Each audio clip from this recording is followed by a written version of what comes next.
Hi everyone, welcome back to the Sports Breakdown. So we are back to review the second test match of the Ashes, and I brought in Aaron from the Cricket Conoisseur. Obviously, he's not going to be happy with how it turned out at the Adelaide Oval. Some positives to take for England, but as we know, England are currently struggling, and what's to be done though? Australia somehow managed to win it and take a 2-0 lead in the second test match. Sorry for the sounds, yeah. But we'll just go through the test match in detail. And thank you so much, Aaron, once again for coming on the Sports Breakdown. It's my absolute pleasure, Pawan. Obviously, I wish it was different circumstances and England were 2-0 up as opposed to 2-0 down, but it's how the cookie crumbles. Australia have played the better crickets, and all that England could do now is regather themselves, regroup, and fingers crossed, get a result at the MCG on Boxing Day.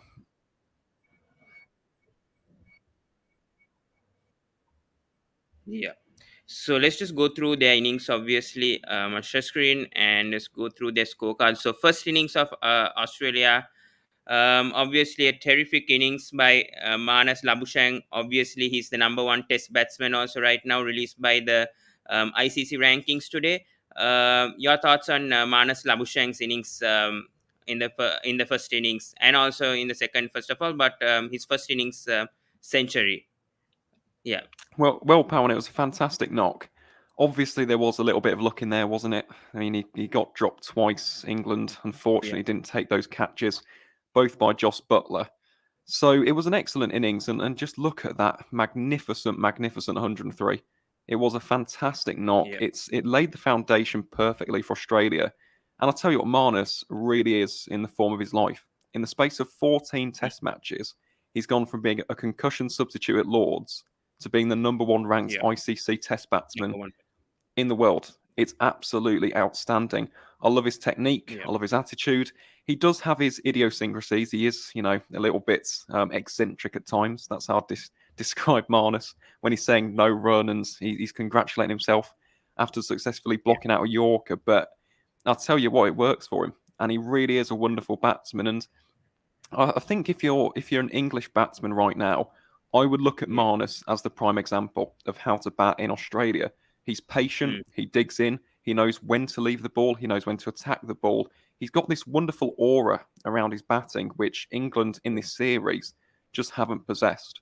So yeah, Mm. Marnus, to be honest, in one word, Pawan, if I was to describe that innings, I'd say vital, to say the least. It really set up the foundation for Australia quite magnificently. Yeah. And also David Warner once again, unfortunate. Again, he gets out in the 90s. And good to see Steve Smith, the captain, also getting some runs and getting 90s.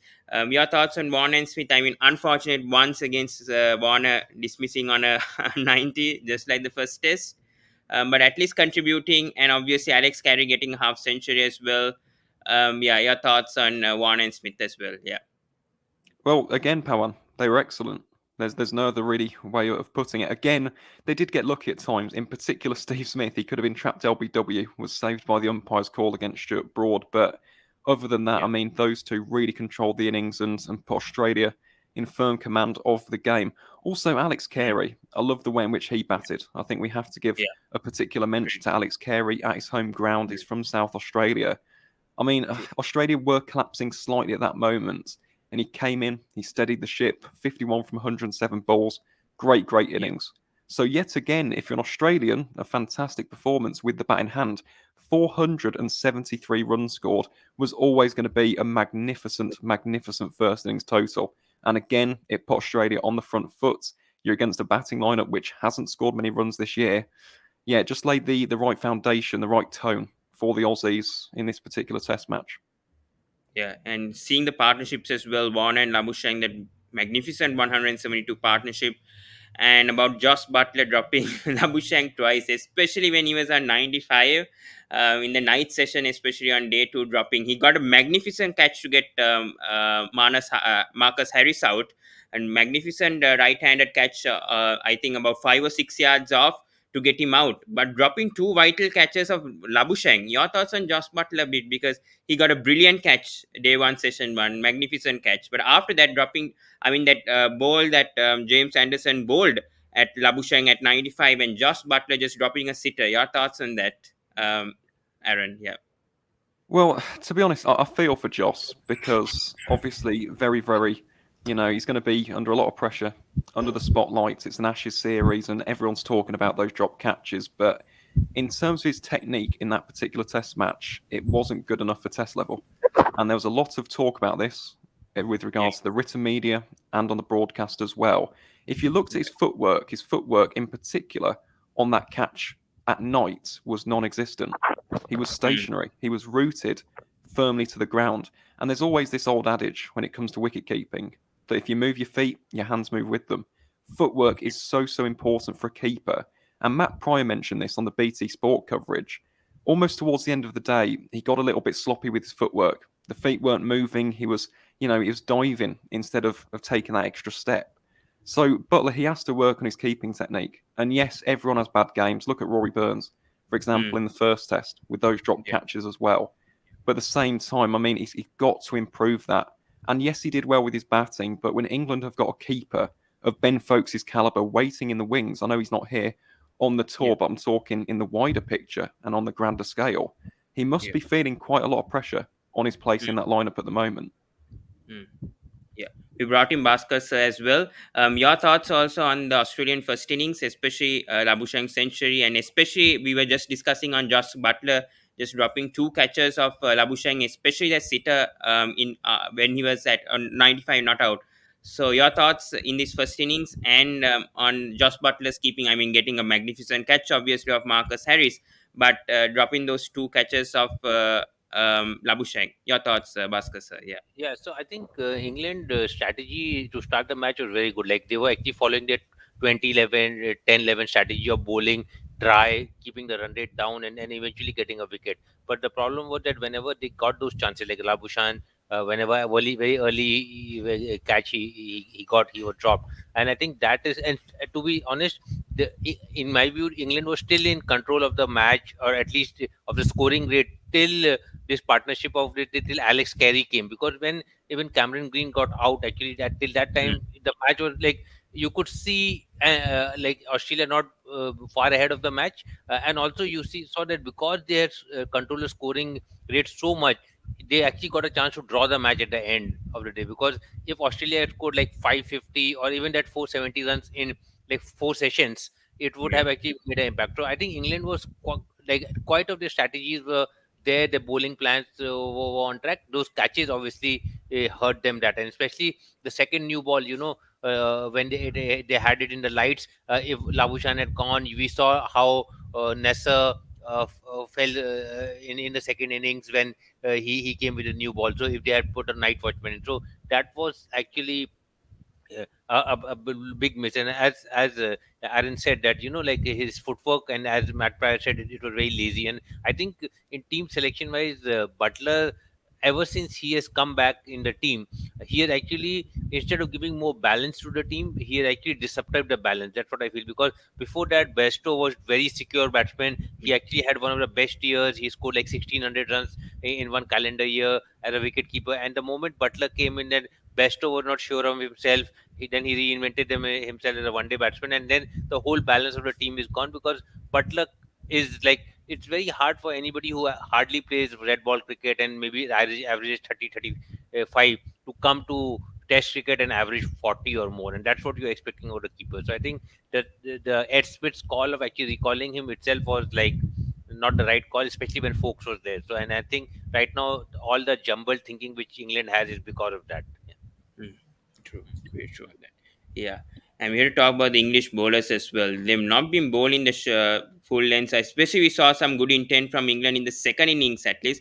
But first innings, Aaron, your thoughts? Especially, they were missing a spin. Especially when the Adelaide ground staff said that this is going to be a spinning track, and they, I think, after like 30 or 40 years they haven't brought a spinner in the England's test side. I mean, the playing 11, they went with four seamers and Joe Root bowling 20 overs in this first innings. And especially we have to talk about Ollie Robinson obviously bowling off spin in the second innings. But focusing on the first innings, because I mean, they were 390 for 7. They could have got them out under 400 actually, but Australia managed to get that to 473 for 9.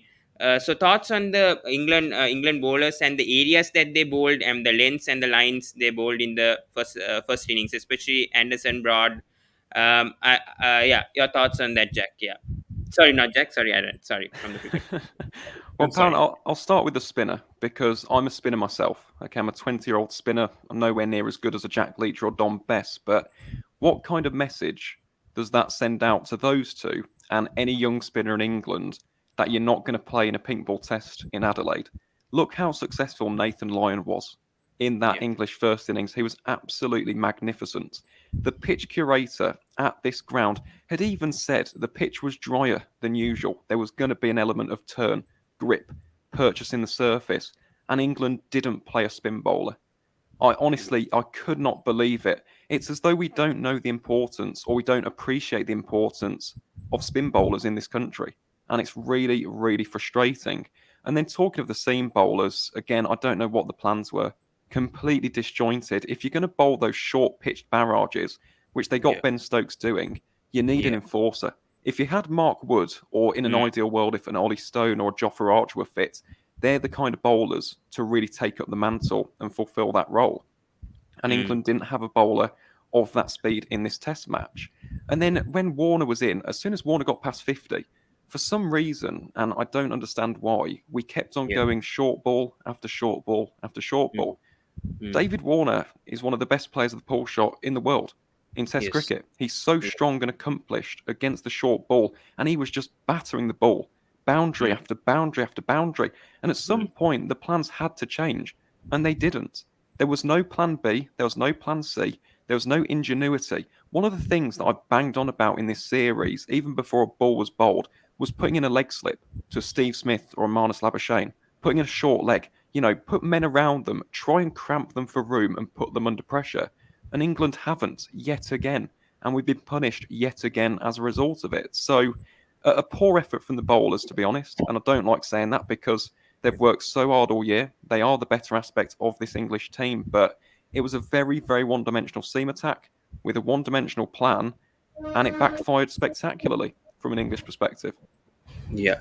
Also, Bhasker, say your opinions also on this England bowling lineup, especially in the first innings, and especially why aren't they trusting on Jack Leach or Dombress, especially when the ground staff said that it's going to be a spinning track. Why didn't they actually opt to bring in a spinner, especially Yeah, and just going with 4 or 5 yeah. seamers I and think struggling? Yeah, yeah, I like kind of disagree with what Aaron was saying. Is that like there are two stats to look at it. Obviously, one is that we always compare with what Nathan Lyon does, right? But if you look at the stats in Australia, Nathan Lyon averages around 28 or 30. All the other spinners average around 60. So the it's the saying that just because Nathan Lyon does well, other team should play a spinner. It does not hold because the other spinners, the way Indian spinners bowl or stop control or English spinners bowl is very different because overspin is required or top spin is required in the for what Nathan Lyon bowls. That's one. The other thing I think is that I could see the logic of them not playing either Leach or Best because if your strategy is about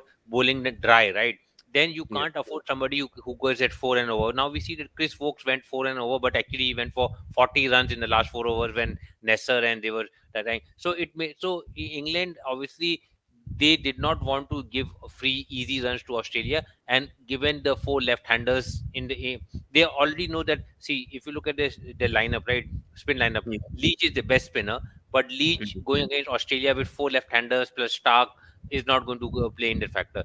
Best is true. the second spinner in the squad, who is essentially like he cannot put a ball on the pitch sometimes. And in India, they kind of dropped him for that. Mm, So they are not very confident of him coming in and bowling. Though in the Lions game in Brisbane, when the first test was going on, he took 4 wickets. Right, so obviously he has developed some control. So I have not seen that game, so wouldn't say that. So, but the thinking obviously is that they don't trust their spinners, and this is not surprising because if you look at in the series when India was playing England in England, they were not playing Jack Leach in any of the test matches, right? So Jack Leach did not play any game in the summer of English summer in that way because, and then he only played in India when they were there.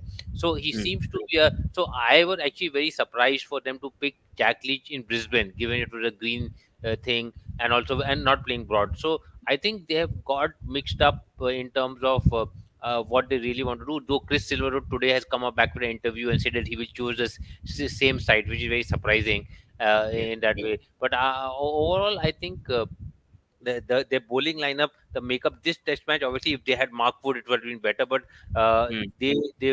they should have actually had a clear strategy in terms of what they. But I think this, like, my take on the match was that their strategy was bowling dry, and expecting Australia to make mistakes.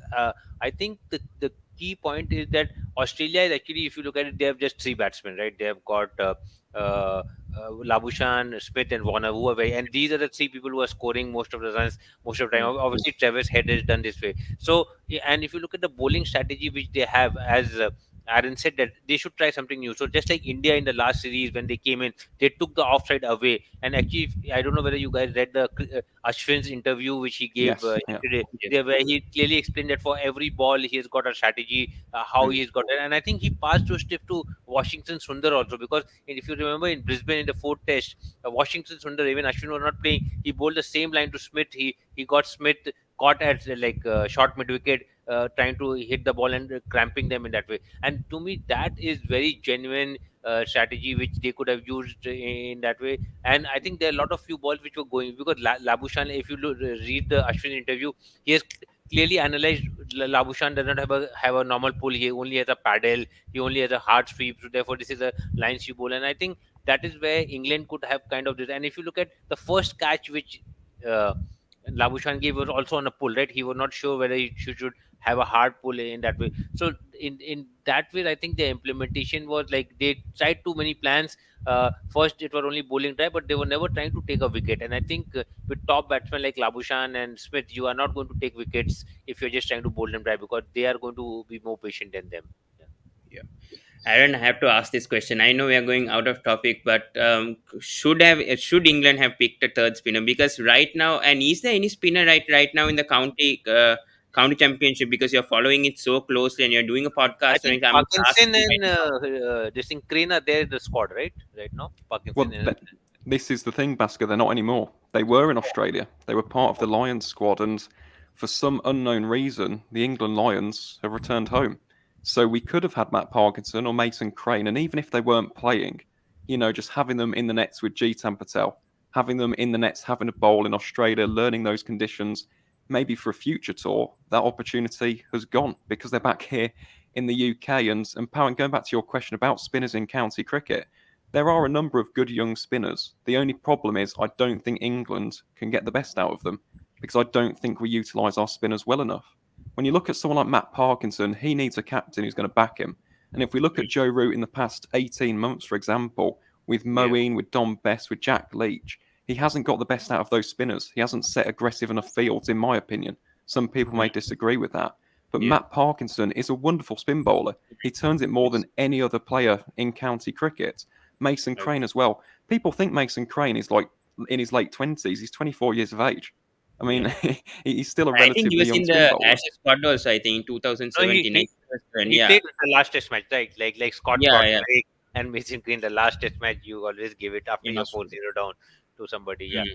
Yeah, but also I think the other point is like whatever I've read the English journalists saying that right now the English domestic cricket or 4-day cricket is only played in the early parts of the summer and late part of summer, and then they are essentially just bowling dibbly seamers who take, like Darren Stevens takes so many wickets all the time, and then the spinners never get to bowl in the conditions which they will actually bowl in a test match, which is like the fourth day or a fifth day test match. So they have never experienced that in their career, right? For them to come and then experience it. And I think in Lions cricket, maybe they are getting the experience, but not in the domestic cricket, definitely. Mm.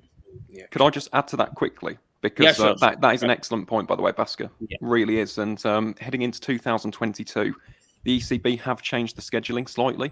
So I'm guessing Mm. that they've seen this, they've seen previous tours, seen the lack of success from the spinners. In 2022, we will have 5 championship matches in June and July. So at the height of summer.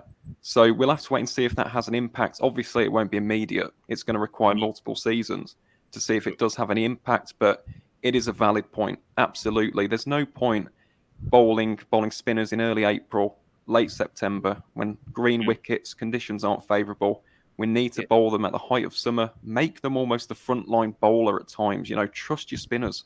That's something which England do not do enough. And who knows, that might be something helpful for England heading into the future. Yeah. Yeah. Let's Also, go through.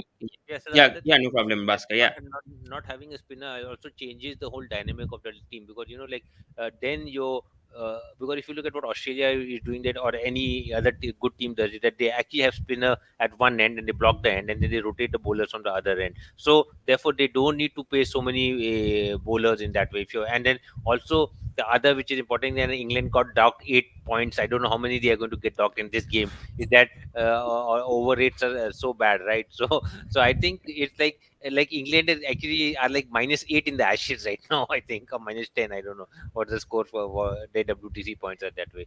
So yeah, I think Joe both. Root is in deep trouble if he doesn't win a test match because docking already 8 points. I discussed this in the last test match as well. Hope they don't dock any more points right now because it's going to be costly for England and especially the WTC final coming up next June. And I think right now England are in a bit of deep trouble because I mean 60 points already is at stake in this Ashes Test series, and have to, Yeah. if they do win, also they get around 12 points. So yeah, your intake on this also on Joe Root's captaincy and on especially before going through the England first innings, your intake on Joe Root's captaincy so far in this Ashes Test series. Yeah, I don't think it's been strong enough. And I really don't like saying that because I'm a massive fan of Joe Root, the batsman. 2021 has been the year of Joe Root. He's been yeah, absolutely exceptional. But the problem with these big series, if you compare Joe Root's captaincy against a team like South Africa, the West Indies, Pakistan, Sri Lanka, even, and mm, compare it to the captaincy he's displayed against India, Australia, and New Zealand this year, he's a completely different captain. It's almost like in some series, he takes control. He's aggressive, he's proactive, he shows ingenuity with field placements and bowling rotations. But that yeah, was in 2020. In mm, 2021, that's gone out the door again, and we're seeing the same mistakes cropping into his captaincy again and again. Over mm, bowling bowlers, not bowling bowlers enough. With field placements, I've said this quite a few times to batsmen like Marnus, David Warner, Steve Smith. At times, England are far too conservative. Putting men on the boundary, not attacking them. If you look at mm, the Trans Tasman Trophy series, great example here with Steve mm, Smith. mm, Right. When yeah, when New Zealand went to that bowling attack with Neil Wagner, okay, Steve Smith in that series averaged 40. Compare that to the last two Ashes series where he's averaged 139 and 110. You have to get in his face. You have to intimidate these players. You have to put them on the back foot, which is incredibly easy for me to say from my living room here in England. But as a professional cricketer, you have to have that cutthroat edge. You have to put them on the back foot, put them under pressure. You can't go into this series going, oh, Steve Smith, Marnus Labuschagne, David Warner, they're going to score runs anyway. Let's let them. We have to put them under pressure, and England mm, just haven't done that. And with the mm, spin bowlers, again, this has been an issue with Root's captaincy. I mean, yes, I don't think he trusts our spinners enough. And don't get me wrong, people say that the English spin bowlers at the moment aren't good enough. If that's the mm, case, bring in another spinner. Okay, if you trust another spinner more, bring in a Matt Parkinson or a yeah, Mason Crane or an Amar Verdi from Surrey. Try yeah, something different. But his captaincy in this series so far has been pretty poor. And another thing as well, which Ricky Ponting picked up on, was yes, with regards to the bowling plans. yeah, He said yeah, in the post-match interview that we weren't bowling full enough. Well, as a captain, that's your responsibility to tell your bowling attack to do that. Okay, yeah, so yes, it's been a tough series, Power, and it's been a tough year to be honest for Joe Root, the captain. I mean, he's yeah, been outstanding, arguably the best player in the world. I mean, Ashwin, some people may argue he's up there as well for Test Player of the Year, but in yeah, terms of the true, yeah, captaincy, if this is 4-5-0, I don't see a way forward, unfortunately, for Joe Root as England skipper. mm, true, yeah. Bhasker, any points to tell on that, or we can move on to the England first innings? Yeah, we can move on. I think he Yeah, said most yeah. of the points about the Let's week. yeah. Let's talk about the first innings of England. Yeah. Except for Malan and Root, I think they put on a 138 run partnership. Even Ben Stokes contributed the runs, but the rest of the batsmen was just outplayed by the good bowling lineup from Mitchell Stark and even later Lyon and Cameron Green. Sorry, Aaron, your thoughts once again. I'm sorry once again. Yeah, Aaron, your thoughts on the England first innings, especially. I mean, once again, it's Malan and Root getting the partnership and getting a 100 plus partnership. We saw that in the first test as well. But none of the rest of the batsmen are contributing on what Malan and Root are doing right now. So, your thoughts on the England first innings, Aaron? Yeah, again, it wasn't good enough. Simple as that. 236 on a wicket which Australia scored 473 on.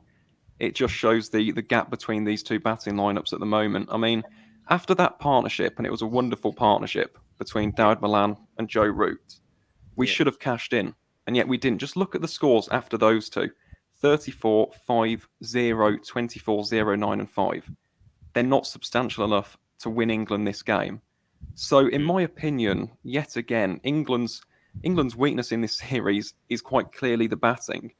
How yes, we change that, I don't know how Chris Silver's going to approach it, because as you've heard in the media, as you've read, mm, he's saying that he wouldn't change his team selection.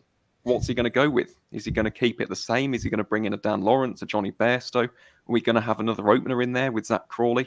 I don't know which direction he's going to take this English batting lineup, but in terms of that performance, just some poor dismissals as well. That's yeah, what's been really frustrating, and this was in the first test as well. The fact is, England at times are giving away their wicket, and in yeah, Australia, if you get 30 plus or 50 plus, you should be in for a long time. It's not the hardest place in the world to score runs because the ball isn't moving about all over the place. There aren't overcast conditions. It's not turning an absolute mile.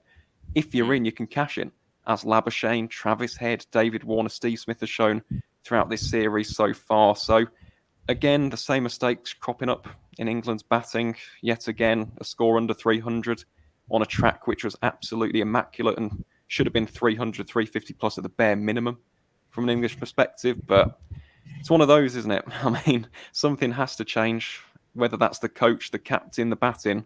There's a lot wrong with this English attack at the moment. yeah. Yeah. Bhasker, say your thoughts on the middle order of England, because this is a big worry after Malan and Stokes. I mean, after number five, especially. Josh Butler's had a poor series so far. Ollie Pope is not contributing. We thought that he's going to be the future England, possibly could have been the next captain of England also with such a lot of talent. I don't know. He plays well in English conditions, but we have to see how he performs in overseas. But right now, England are in sort of deep trouble when it comes to batting, and that's the biggest concern. That's what Aaron also pointed out. Your thoughts on the England middle order, especially, Yeah. and the Yes. what after number five or number six? Yeah, So the first thing I would say, like obviously this the batting performance in the first innings was the most disappointing for various reasons. Obviously, Aaron talked about the conditions in that way. It was not like Brisbane where the ball was moving, but I think also Australia did not have like Hazelwood and Cummins in the attack. You know, like that is like such a big boon for them in that way. yeah. But I think what is to start Can I even start? getting Oh, no, you can. It's okay. Yeah. So even before getting to the middle order, I think the way Hamid got out to Nasser, like hitting the ball to like short mid on, it was like a lazy dismissal. And also, you're getting a debutant. You know, a debutant is maybe nervous. He does not know whether he belongs. He was 31. You know, and you just get him into inside the game. So that's I think like Hamid. I think his concentration is not there. He always looks very good. You know, set. He leaves the ball very well, and suddenly he'll play one odd shot. So I'm not sure yeah, who they will drop going forward, but they'll have to drop one of the openers going in. I think Rory Burns, I think Stark has gone in his head after missing that first ball at Brisbane. And like he never looked like scoring runs against him. Even in the second innings, when he hung around for a long time, you could see that Stark had got hold over him. I think. The challenge which I feel is that obviously like if you looked at when David Malan came and gave the conference on the third day, I think he did not blame others. He blamed himself and Joe Root, saying that we should have gone on and scored 140, 150, which is true. But again, I think the conditions when if you look at how Ben Stokes obviously was out because he was slogging at the end. But you know, Ollie Pope, I think he's a very good player. But I think like there are stats going around where he says that he averages 100 at the Oval and he averages 25 everywhere else. Like his stats are a bit misguided in terms of the same, like Marcus Harris said, he averages 40 50, but apparently he averages 33 in the test grounds and 66 in the other ground. So Mm. maybe we have to look deeper in that way. I think Butler, we have talked about, he I think Butler is the kind of guy, I think this, which was surprising, in the second innings he played such a long inning, but I think he was very clear mind. I think in the first innings he doesn't know, he's attacking batsman, he should score, but then Yeah. Stark pinned him down to 15 balls, he does not know what to do, and eventually he goes for them. So the I this thing, if you look at it, the they actually, Stark and Lyon took majority of the wickets in this thing. Obviously, Green took couple of them, Bench took very, and Joe Root, which were important that way. But actually, they were able to neutralize Richardson also very well. It's just that Stark, they were not able to handle, and Stark is the one who Mm. came and took very important wickets Yeah. at a lot True. of times, taking forward. So, but I think the most disappointing thing for England was that with Hazelwood and Cummins not being there, they were not able to cash in, right, and that shows that then what's the way out? Because then the next match they're going to get even stronger again. Yeah. Aaron, how good was Nathan Lyon and Middle Stark, as Bhasker sir was saying, especially Nathan Lyon getting 3 wickets. We know it was a spinning track. Him getting back to form. Cameron Green bowling, outstanding lens. We thought he was like a batting all rounder for Australia, but he was a batting all rounder for his for the Sheffield Shield. But we are seeing he's bowling right now, doing most of his. I mean, he's doing a great job in his bowling. But yeah, thoughts on Stark, Lyon, and Green causing havoc to the English bowlers, and especially English batsmen, and especially Stark. I think becoming the first bowler to get 50 Test wickets in day-night matches, also Test matches. So your thoughts and how good were they, especially? And we have to give credit also to Michael Nessa. Do you think a second question lined up to this on Nessa? Will he get another chance right now? Once Cummins and Hazelwood obviously comes back, he's going to lose his place. But do you think he'll get another Test match after? I mean, and another problem is why Steve Smith didn't bowl Michael Nessa like when the new ball was given. Yeah, it's a Well, big I'll question. answer the first question first. We'll do it in order, Yeah, Pawan. yeah, Just to pick up on what Bhasker said, in particular about Mitchell Stark. Do you know this battle between him and Rory Burns reminds me a little bit of Warner versus Broad in mm, 2019. yeah, He's got the psychological edge over him, and that is going to play on Rory Burns' mind for the rest of the series. Mitchell Stark in day-night test matches is a completely different beast. You mentioned it already, Pawan. It's an excellent stat, isn't it? 50 wickets, and he's got them an average of under 20 in Test cricket. That is absolutely ludicrous bowling from Mitchell Stark. So he was magnificent, and it's good from an Australian perspective to see him back in form. I think everyone wants to see a fully fit, firing, and in form Mitchell Stark from an Aussie perspective. And then, yeah, again, Nathan Lyon providing that control, not allowing any pressure to be let off on the English batting lineup. So yet again, he was outstanding. All it took for Nathan Lyon to find that rhythm, that confidence, that form again was that 400th Test wicket. And now that he's yeah. got it, he's going to be an absolute nightmare for the rest of the series. I've absolutely no doubt. We'll go on to the next bit about Michael Neser because Michael Neser has been outstanding this year for Glamorgan in the county championship. We'll have faced some of these guys in Group 3 of the championship this year. And I'll tell you what, he was magnificent, wasn't he? For a Test debutant, there Mm, are nerves. There's going to be that question: Am I ready? Am I good enough to be in this Test team alongside the likes of Mitchell Stark, JHYE Richardson, filling in for massive boots of Josh Hazlewood and Pat Cummins, the captain of the mm, Australian men's cricket team? But he just adapted like a duck to water. He was absolutely magnificent. Got some lovely movement, wasn't leaking runs, was consistent, putting it on that penny piece length. He was brilliant. The only mm, question now, though, will he play again in the series? I don't think he'll play on Boxing Day. But I'll tell you what, if Australia go 3 or 4 up, absolutely. Why not mm, put him in there? Just get him some more Test experience. He's shown he's a mm. good enough bowler. He's been outstanding for years for Queensland in the Sheffield Shield. If it was up to me and Australia do take that insurmountable Test series lead, give him another chance. He's more than earned it, in my opinion, from this Test match. Mm. Bhasker, any more insights to tell on this? Yes, Any more points? Yeah. yeah, obviously Michael Lester, he has played, like he was a 12th man for 13 times, right? So he, Yeah. he's there. But I actually think that he's okay behind these guys, Richardson right now in the order, right? So it Yeah. will be difficult because I think what one of the important things what Labuschagne has come and said is that they want to. They are not only looking at Ashes as a series, but they're looking at World Test Championship and they want to qualify. And I Mm. think we know that Mitchell Stark did not want to like get rested, and Cummins is the captain; he can't be rested. So, and with Yeah. Hazelwood gone, I think it will be hard for him to play until they have a couple of more injuries. But yeah, I think it depends on how the workloads are. If they are 4-0 up going to Hobart, I don't think they are going to drop Mitchell Stark for the day-night test. So it Mm. will be, but he did well in day-night test, so he may Hobart he will True. have a real chance of playing. Yeah. True. Yeah, that's right on that. Yeah. Let's go to the second innings right now. Let's go to Australia. We'll immediately go through the second innings of Australia. Labuschagne again, once again, picking up a half century once again. But we saw some improvement with the English bowlers once again. I think I Pawan, mean, first we should discuss the follow-on thing, right? Like whether I they should agree. have We should. yeah, yeah, yeah. Let's go on to the follow on. Yeah, I mean, obviously, Australia declaring 230 for 9. I know Labuschagne got a half century. Again, Travis Head also scored a half century.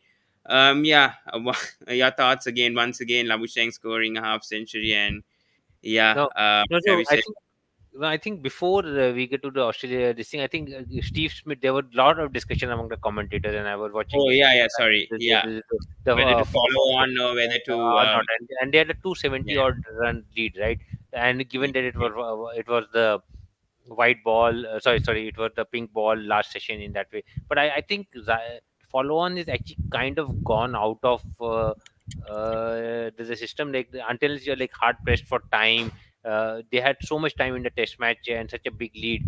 There was no way they're going to follow on, and I think Australia actually even actually before Steve Walk, Mark Taylor never used to actually implement follow-ons. He used to always bat in the third innings, and if there's some stat that Warner's like hard, like the 10 hundreds are in the third innings when Australia is like 150 runs ahead, kind of thing. So it's like just kind of bullying the match at that point of time, and that's what they did. Even though England did very well in the third innings, and not as well as last time when they bowled them out of 138, but yeah, England actually got their bowling plans right. They had under them pressure, and then they could have had them in all sort of trouble. But I think Travis Head again came and changed the match, because I think till Travis Head's 50, I think England mm, was kind of not dominating, but they were like kind of owning the session. They had actually first session they had hardly scored. They could have pushed the declaration in that way, but I think yeah. once Travis Head hit that runs, then the match was open, and then England had to bat at the wrong time of the test match. And Aaron, finally, I have to ask about England's bowling. Obviously, them getting the right lengths again. I mean, them bowling more fuller. Actually, Anderson and Broad did quite a good job by me in the second innings, even though they could have got them out earlier. At least they were bowling in the right lengths, bowling full lengths, not the short deliveries that we saw in the first innings. So your thoughts on the England bowling the second innings, and especially the biggest surprise, Ollie Robinson bowling three overs of off spin, which we never expected, and Malan also bowling spin and getting 2 wickets. Yeah. So overall thoughts on the England bowl in the second innings. A big surprise actually. Ollie Robinson bowling off spin. He's a medium fast bowler over here. Yeah. Yeah, again, it's an interesting one, isn't it, Pawan? I'll start with the spin, okay, and then we'll go on to the seamers because there's not Yeah. as much to unpack with the seamers. They got it right, basically, Yeah. and it Yeah. was a much better improvement. But in terms of the sight of Ollie Robinson bowling off spin in sunglasses, I mean, that just summed up the test match for England. It Yeah. really did. I mean, the fact we had to resort to our best bowler in 2021, he's our leading wicket taker, taking Mm. wickets at 20.85 and he's bowling spin in a test match. I mean, it's not a good look.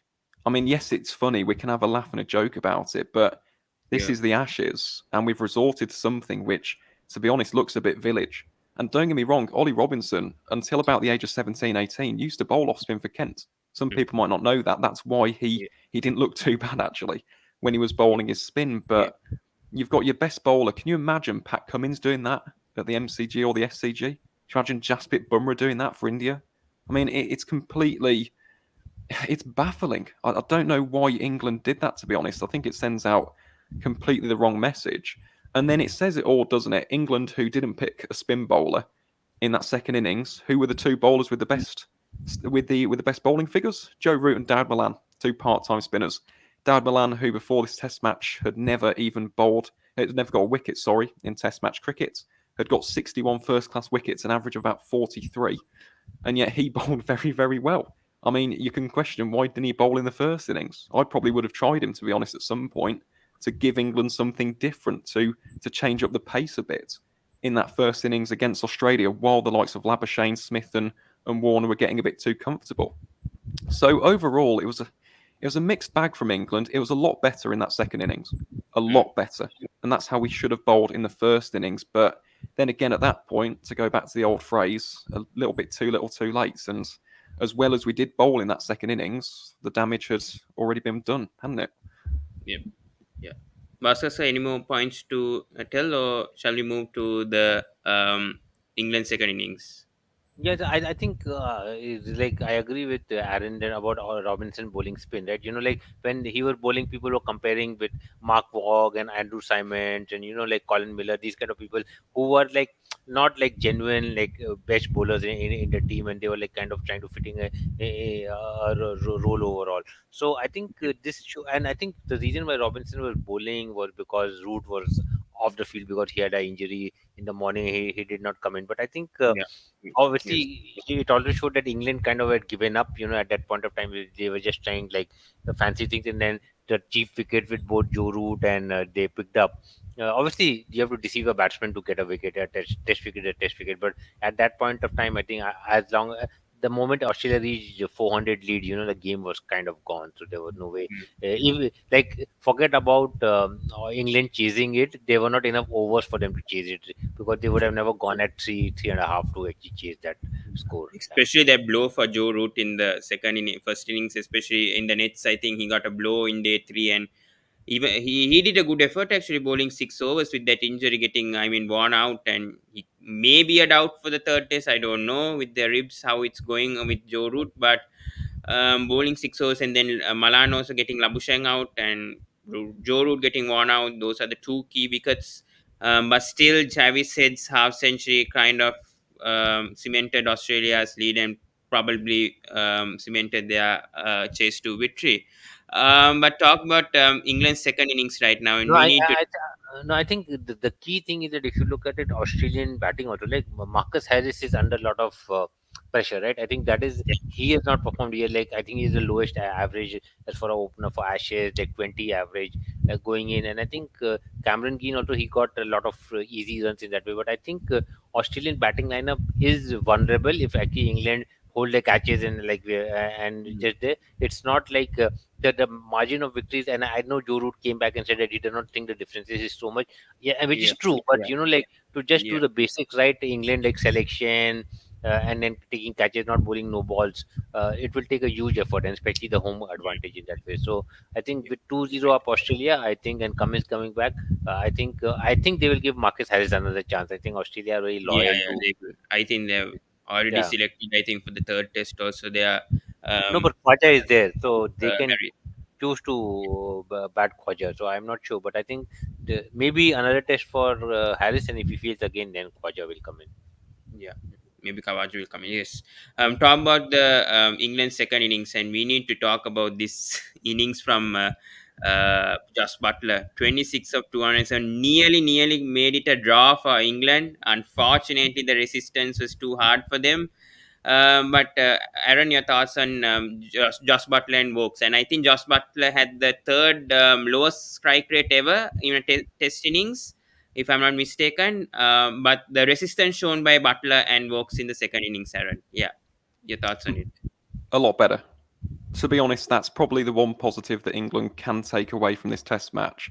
The grit, the resolve, the resilience that those two batsmen showed. Because Yeah. they were brilliant under fire. The defence was solid. Chris Woakes as well. I mean, some of the shots he was playing were absolutely immaculate. The cover drives, Mm. beautifully played. So who knows? I mean, at some point, might be in as an English specialist batsman at this series. I mean, he is England's third leading run scorer, which says it all, batting at number 8. And he's the only one apart from Malan Root to have reached the 100-run mark, which again isn't a good omen for England heading into the rest of this series. But Joss Butler, I genuinely, at some point, and it's the hope that kills you. I thought it was going to be similar to AB de Villiers against Mm, Australia all those years ago, funnily enough, at this venue. And unfortunately got out, hit wicket as well.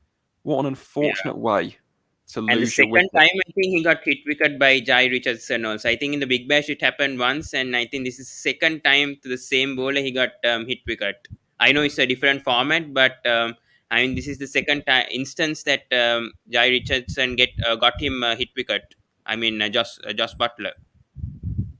Yeah, I mean, again, that's Yeah, another but he was interesting stat. the big bash. He was reverse sweeping and then he overhit the bat. So yeah, but I think yeah, I was seeing the match and I think he got like he was trying to like, it was the last ball of the over. He was trying to like squeeze a single and therefore he was like too eager and his feet were moving. And I think uh, I honestly thought that he and even Stokes in the first innings, right? They did not trust Broad enough.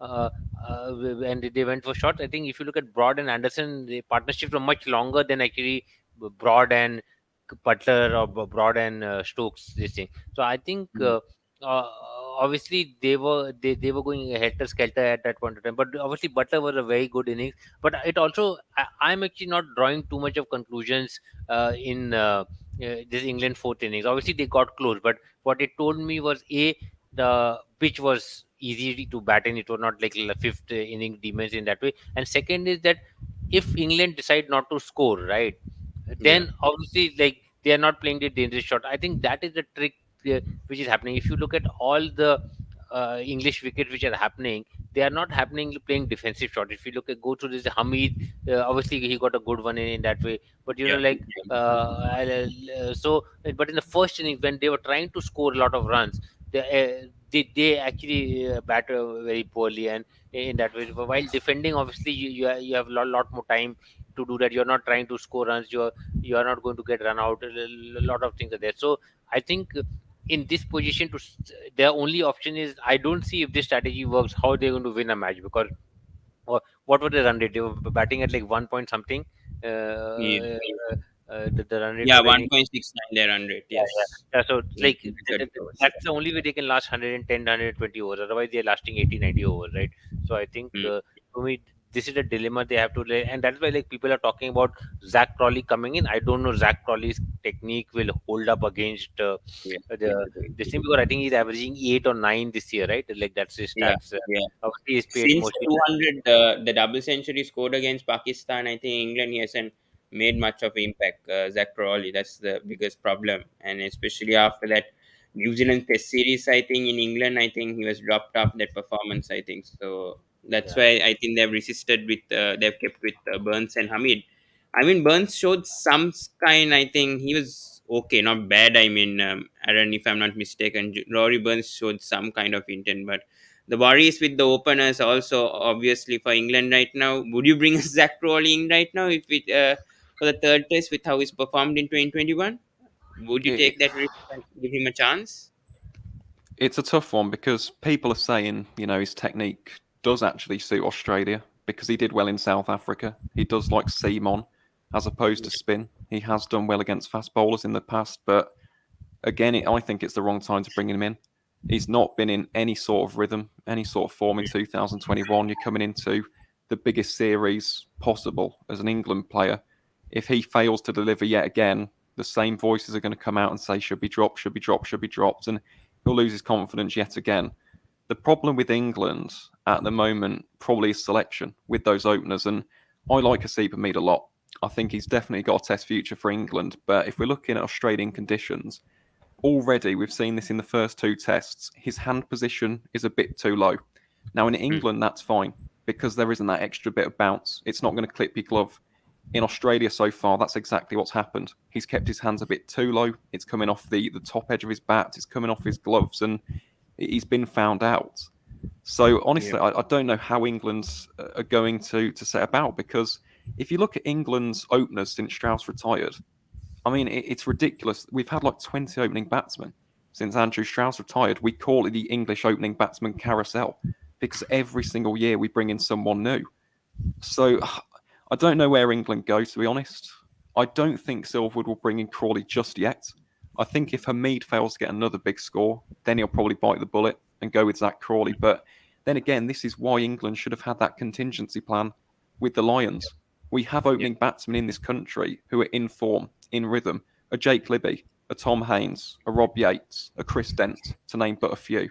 We've got opening batsmen in the wings who are not there in Australia right now. So we're limited with our options. So to answer your question, Pawan, I don't think Silverwood will change it for the Boxing Day test. If, however, our openers still aren't performing on that test match, I think we may see some changes heading into the fourth test in Sydney.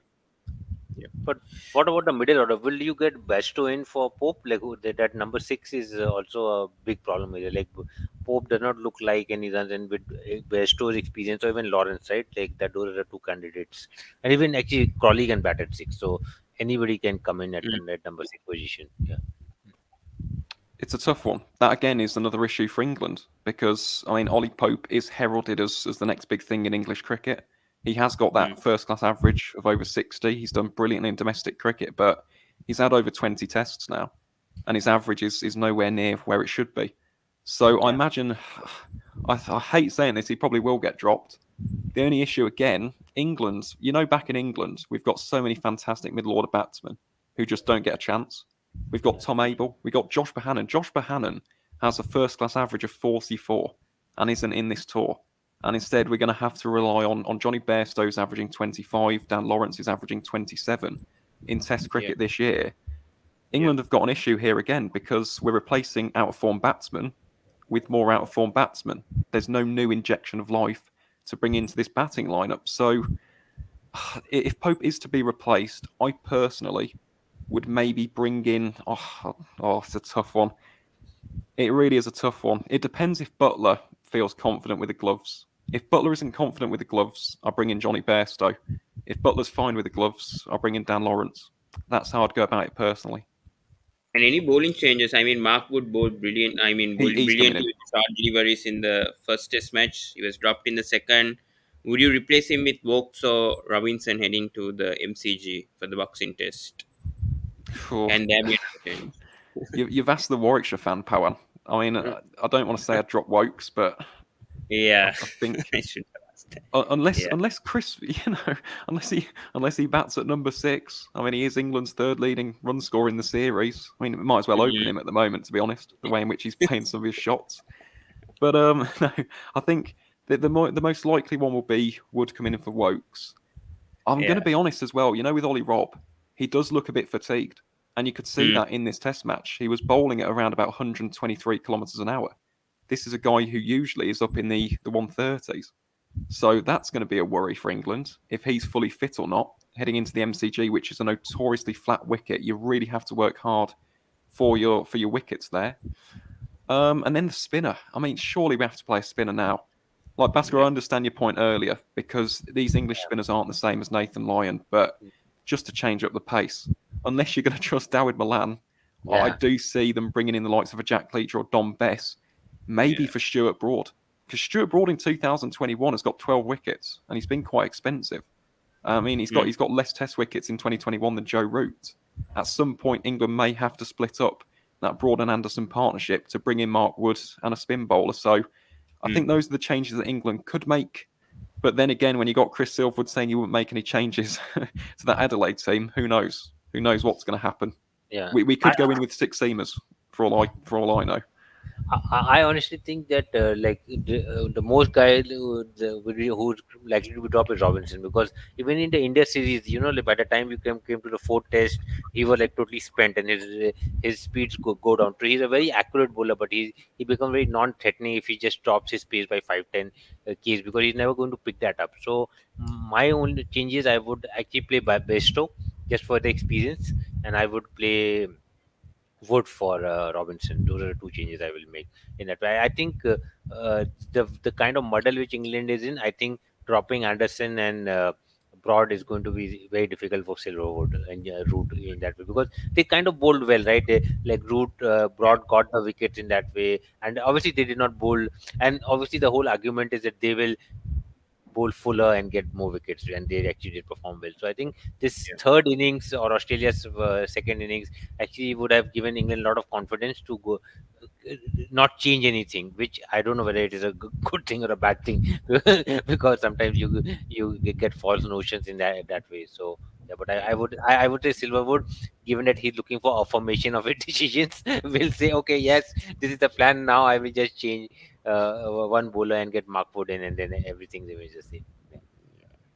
And especially Jai Richardson replacing Josh Hazelwood and picking up a 5 wicket haul right now. Without Cummins and Hazelwood, they've somehow managed to win this test match. And I think Steve Smith is second, I think, as the most test victories as captain, if I'm not mistaken, for Australia. But Jai Richardson, how good was he in the second innings? Especially first innings, he only picked up 1 wicket. I can't remember if he picked up no wickets or 1 wicket, but Jai No, Richardson no second, wickets in the first. yeah, 2 wickets, yeah. But Jai Richardson getting 5 wickets, and how good is he in the test in this test match, and especially in MCG could be dropped even because there's so many fast bowling options, especially when Cummins is captain right now, and Hazelwood definitely going to be brought back. Aaron, your thoughts on Jai Richardson's yeah, his impact also in this test match? Yeah, Yeah, he was outstanding. He really was. And again, he is one of the most promising prospects in Australia, without a shadow of a doubt. The thing with Jai, and this is what's good for Australia, I suppose, because you have got that terrifying trio of Mitchell Starc, Pat Cummins, Josh Hazlewood, you can bide your time with him. I mean, the odd test here and yeah, there, just for developmental reasons, will help Jai Richardson along the way because he's the future. You don't necessarily have to play him every single test match now, but he's shown that even waiting in the wings, he can come in and make an instant impact. He is an outstanding seam bowler. He's fast, he's accurate, he can get some lateral movement on it. I was really impressed. I really, really was impressed with Jai Richardson. And considering he struggled in that first innings, the way in which he bounced back was brilliant. It shows a lot of character, it shows a lot of grit and mental fortitude in him as a cricketer. So Jai Richardson, outstanding. I mean, again, he's really boosted his selection chances for other tours. You know, if Australia are without a Pat Cummins or Josh Hazlewood or a Mitchell Starc due to injury, yeah, he's knocking that door down, shall we say, for future tours, definitely. yeah.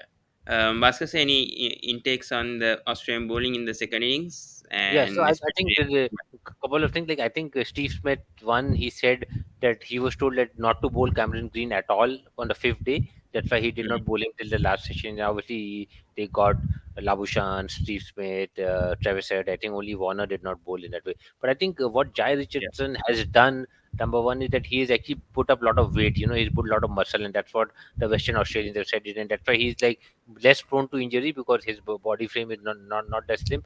And I think he has got a good chance to bowl because what I read in the news that they have actually added Scott Boland to the lineup. So they are not very sure how many people are going to be fit and what is going to be the strategy going in overall. So and with Richardson performing so well, I think actually his wicket of Wokes was the match in that way because till that time Wokes was playing so well. He was creaming the ball. Butler had locked up an end, and Australia should have been getting nervous. And not only that him getting the wicket, but that the way he got the wicket, with pace, movement, everything going in that way, and then it just opened the door for Lion. So that I think that was a very very critical ball which he bowled in that way. So obviously I think Australian bowling lineup Stark. He could have got Butler. I think we have not talked about the carry miss, right? Like which Mm. was the match would yeah, have got over in the first session in that way. But I think Stark obviously had kind of was not at a sharp edge or his balls were not getting the wicket, and obviously you need somebody as relentless as that. But I think once he yeah. opened the door, then it was kind of he got lucky with the Butler's wicket, but the wicket for Wokes was like the best wicket for me. Yeah. And we need to talk about Australia dominance in day night. Now it's 9-0 right now for them. They haven't lost a single test match in a day night test. Who's going to stop Australia right now with how they're dominating right now in their own background and even away overseas? Can England somehow manage to win the fifth test at Hobart? Do you see that happening right now? I don't know. It's definitely who's going to stop Australia right now with their pink ball dominance right now? It's a tough question to ask, but this dominance from Australia, 9-0.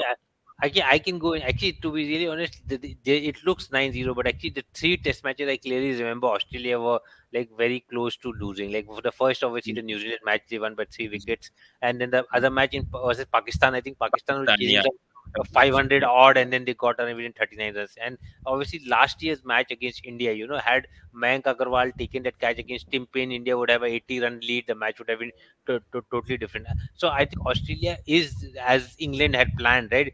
They are the Mhm. most vulnerable in day night condition. It's not like that. I think or for England to win in Melbourne and Sydney is going to be much tougher with the dry Yes. pitches and no movement and the warm weather, right? So I don't think Australia is totally cannot be beaten. I think England, if Hobart they get their uh, selection right, and the other issues which we have talked about, they have a decent chance. I think it's just a momentum thing which they're there. But if you look at, they played Sri Lanka, Pakistan in that way, and obviously they beat New Zealand very badly last time in the Perth. Mm. But overall, I think if England can get Australia, it has to be in a day night match. Yeah, Aaron, your intakes also, yeah, on this. The Well, Yeah, I'm sat here in my England Test shirt, so I mean, obviously, I'd love for us to win the fifth Test, and it's yeah. funny. I mentioned this beforehand. Actually, I wasn't overly confident about winning in Adelaide, but I was.